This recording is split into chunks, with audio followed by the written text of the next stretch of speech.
사도행전 16장.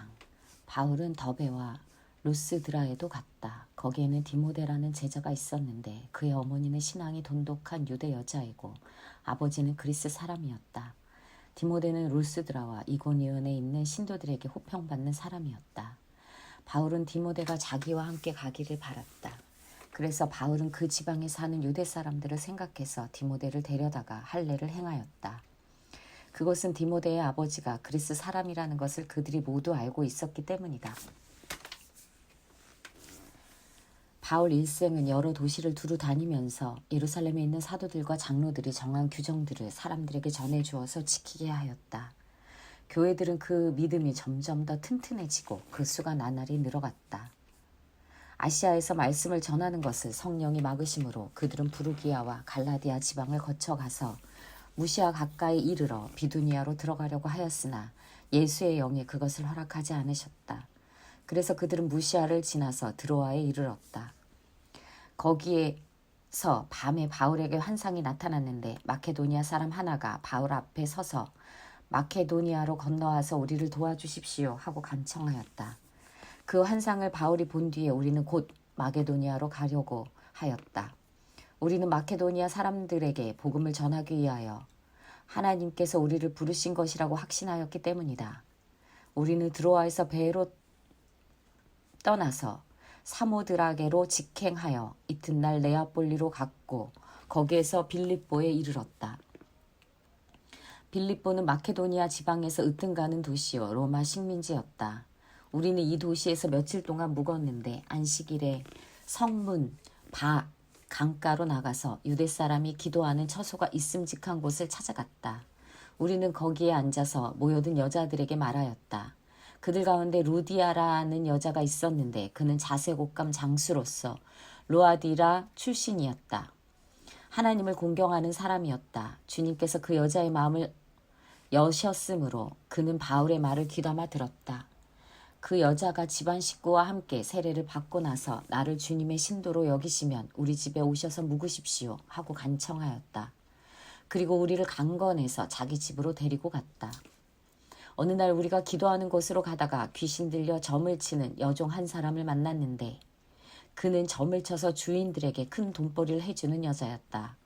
이 여자가 바울과 우리를 따라오면서 큰 소리로 이 사람들은 지극히 높으신 하나님의 종들인데 여러분에게 구원의 길을 전하고 있다 하고 외쳤다. 그 여자가 여러 날을 두고 이렇게 하므로 바울이 귀찮게 여기고 돌아서서 그 귀신에게 내가 예수의 이름으로 내게 명하니 이 여자에게서 나오라 하고 말하니 바로 그 순간에 귀신이 나왔다. 그 여자의 주인들은 자기들의 돈벌이 희망이 끊어진 것을 보고 바울과 실라를 붙잡아서 광장으로 관원들에게로 끌고 갔다. 그리고 그들을 치안관들 앞에 세워놓고 이 사람들은 유대 사람들인데 우리 도시를 소란하게 하고 있다. 이 사람들은 로마 시민인 우리로서는 받아들일 수 없고 실천할 수도 없는 부당한 풍속을 선전하고 있습니다 하고 말하였다. 우리가 그들을 공격하는 데에 합세하였다. 그러자 치안관들은 바울과 실라의 옷을 찢어 벗기고 그들을 매로 치라고 명령하였다. 그래서 이 명령을 받은 부하들이 그들에게 매질을 많이 한 뒤에 감옥에 가두고 간수에게 그들을 단단히 지키라고 명령하였다. 간수는 이런 명령을 받고 그들을 깊은 감방에 가두고서 그들의 발에 착고를 단단히 채웠다. 한밤쯤 되어서 바울과 실라가 기도하면서 하나님을 찬양하는 노래를 부르고 있는데 죄수들이 듣고 있었다. 그때 갑자기 큰 지진이 일어나서 감옥의 터전이 흔들렸다. 그리고 곧 문이 모두 열리고 모든 죄수의 수갑이며 착고가 풀렸다. 간수가 잠에서 깨어서 옥문들이 열린 것을 보고는 죄수들이 달아난 줄로 알고 검을 빼어서 자결하려고 하였다. 그때 바울이 큰 소리로 그대는 스스로 몸을 해치지 마시오. 우리가 모두 그대로 있소 하고 외쳤다. 간수는 등불을 달라고 해서 들고 뛰어들어가 무서워 떨면서 바울과 실라 앞에 엎드렸다. 그리고 그들을 바깥으로 데리고 나가서 물었다. 두 분 사도님, 내가 어떻게 해야 구원을 얻을 수 있습니까? 그들이 대답하였다. 주 예수를 믿으시오. 그리하면 그대와 그대의 집안이 구원을 얻을 것입니다. 그리고 하나님의 말씀을 간수와 그의 집에 있는 모든 사람에게 들려주었다. 그 밤 그 시각에 간수는 그들을 데려다가 상처를 씻어주었다. 그리고 그와 온 가족이 그 자리에서 세례를 받았다.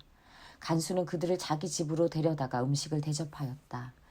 그는 하나님을 믿게 된 것을 온 가족과 함께 기뻐하였다. 날이 새니 치안관들은 부하들을 보내어 그 두 사람을 놓아주라고 명령하였다. 그래서 간수는 이 말을 바울에게 전하였다. 치안관들이 사모님들을 놓아주라고 사람을 보냈습니다. 그러니 이제 나오셔서 평안히 가십시오. 바울이 그들에게 말하였다. 치안관들이 로마 시민인 우리를 유죄 판결도 내리지 않은 채 공공연히 때리고 감옥에 가두었다가 이제 와서 슬그머니 우리를 내놓겠다는 겁니까? 안 됩니다. 그들이 직접 와서 우리를 석방해야 합니다.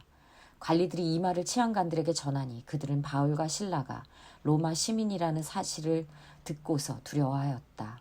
그래서 치안관들은 가서 그들을 위로하고 데리고 나가서 그 도시에서 떠나달라고 청하였다. 두 사람은 감옥에서 나와서 루디아 집으로 갔다. 그리고 거기서 신도들을 만나 그들을 격려하고 떠났다. 사도행전 17장. 바울 일행은 암비볼리와 아볼로니아를 거쳐 데살로니가에 이르렀다. 거기에는 유대 사람의 회당이 있었다. 바울은 자기 관례대로 회당으로 그들을 찾아가서 새 안식일에 걸쳐 성경을 가지고 그들과 토론하였다. 그는 그리스도께서 반드시 고난을 당하시고 죽은 사람들 가운데서 살아나셔야 한다는 것을 해석하고 증명하면서 내가 여러분에게 전하고 있는 예수가 바로 그 그리스도이십니다 하고 말하였다. 그들 가운데 몇몇 사람이 승복하여 바울과 실라를 따르고 또 많은 경건한 그리스 사람들과 적지 않은 귀부인들이 그렇게 하였다. 그러나 유대 사람들은 시기하여 거리에 불량배들을 끌어 모아다가 패거리를 지어서 시내의 소요를 일으키고 야손의 집을 습격하였다. 그리고 바울 일행을 끌어다가 군중 앞에 세우려고 찾았다. 그러나 그들은 찾지 못하고 야손과 신도 몇 사람을 시청 관원들에게 끌고 가서 큰 소리로 외쳤다. 세상을 소란하게 한 그 사람들이 여기에도 나타났습니다. 그런데 야손이 그들을 영접하였습니다. 그 사람들은 모두 예수라는 또 다른 왕이 있다고 말하면서 황제의 명령을 거슬러 행동합니다. 군중과 시청 관원들이 이 말을 듣고 소동하였다. 그러나 시청 관원들은 야손과 그 밖의 사람들에게서 보석금을 받고 놓아주었다. 신도들은 곧바로 그날 밤으로 바울과 실라를 베레아로 보냈다. 두 사람은 거기에 이르러서 유대 사람의 회당으로 들어갔다. 베레아의 유대 사람들은 데살로니가의 유대 사람들보다 더 고상한 사람들이어서 아주 기꺼이 말씀을 받아들이고 그것이 사실인지 알아보려고 날마다 성경을 상고하였다. 따라서 그들 가운데서 믿게 된 사람이 많이 생겼다. 또 지체가 높은 그리스 여자들과 남자들 가운데서도 믿게 된 사람이 적지 않았다. 데살로니가의 유대 사람들은 바울이 베레아에서도 하나님의 말씀을 전하는 것을 알고서 거기에도 가서 무리를 선동하여 소동을 벌였다. 그때 신도들이 곧바로 바울을 바닷가로 떠나 보냈다. 그러나 실라와 디모데는 거기에 그대로 남아 있었다. 바울을 안내하는 사람들이 바울을 아테네까지 인도하였다. 그들은 바울에게서 실라와 디모데가 할 수 있는 대로 빨리 그에게로 와야 한다는 지시를 받아가지고 베레아로 떠났다. 바울은 아테네에서 그들을 기다리고 있는 동안에 온 도시가 우성으로 가득 차 있는 것을 보고 격분하였다. 그래서 바울은 회당에서는 유대 사람들과 이방 사람, 예배자들과 더불어 토론을 벌였고 또한 광장에서는 만나는 사람들과 날마다 토론하였다.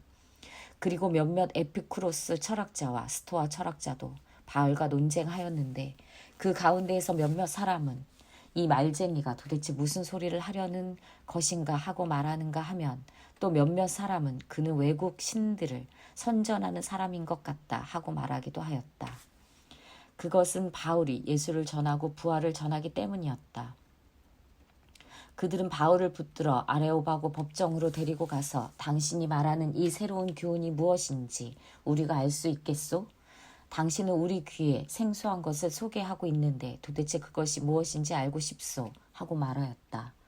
모든 아테네 사람과 거기에 살고 있는 외국 사람들은 무엇이나 새로운 것을 말하고 듣는 일로만 세월을 보내는 사람들이었다.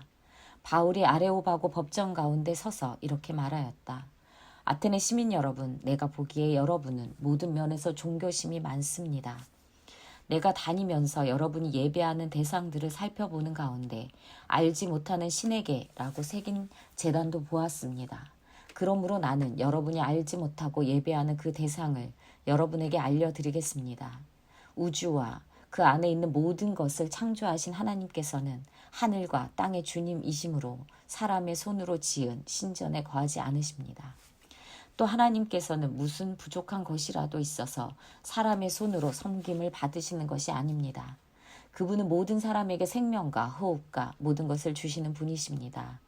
그분은 인류의 모든 족속을 한 혈통으로 만드셔서 온 땅 위에 살게 하셨으며 그들이 살 시기와 거주할 지역의 경계를 정해 놓으셨습니다.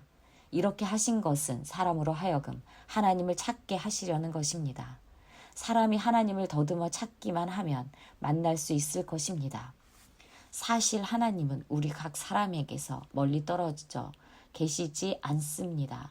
여러분의 시인 가운데 어떤 이들도 우리도 하나님의 자녀이다 하고 말한 바와 같이 우리는 하나님 안에 살고 움직이고 존재하고 있습니다. 그러므로 하나님의 자녀인 우리는 신을 사람의 기술과 고안으로 금이나 은이나 돌에다가 새겨 만든 것과 같다고 생각해서는 안 됩니다. 하나님께서는 무지했던 시대에는 눈 감아 주셨지만 이제는 어디에서나 모든 사람에게 회개하라고 명하십니다. 그것은 하나님께서 세계를 정의로 심판하실 날을 정해 놓으셨기 때문입니다. 하나님께서는 자기가 정하신 사람을 내세워서 심판하실 터인데 그를 죽은 사람들 가운데서 살리심으로 모든 사람에게 확신을 주셨습니다. 그들이 죽은 사람들의 부활에 대해서 들었을 때 더러는 비웃었으나 더러는 이 일에 관해서 당신의 말을 다시 듣고 싶소 하고 말하였다. 이렇게 바울은 그들을 떠났다. 그러나 몇몇 사람은 바울 편에 가담하여 신자가 되었다. 그 가운데에는 아레오바고 법정에 판사인 디오누시오도 있었고 다마리라는 부인도 있었고 그 밖에 다른 사람들도 있었다.